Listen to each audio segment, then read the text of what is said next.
கண்மணி. அது எப்போ பெருசா என்ன மாதிரி ஆகும்? ஐயோ பப்பு, அது ஒன்ன மாதிரி எல்லாம் ஆகாது. பெரிய அம்மா குருவியே குட்டியா தான் இருக்கும்.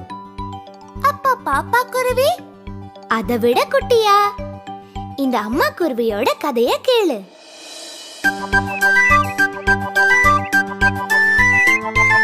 சிட்டுக்குருவி மரத்தின் மீது சிறிய கூட்டை கட்டியே முட்டை 4 இட்டு கொஞ்சு மகிழ்ச்சியாக பெற்றது.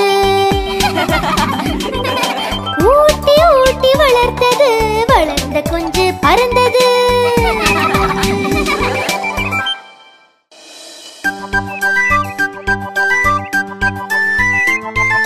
சிட்டுக்குருவி மரத்தின் மீது சிறிய கூட்டை கட்டியே முட்டை 4 இட்டு கொஞ்சு மகிழ்ச்சியாக பெற்றது.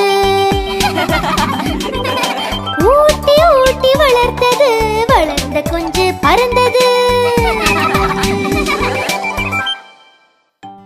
அந்த கூட்ல இருந்து ஒரு குருவி குஞ்சை நம்ம எடுத்துட்டு வந்துடலாமா?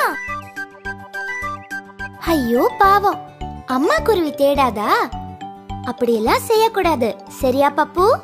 நீ சொன்னா சரிதான் கண்மணி.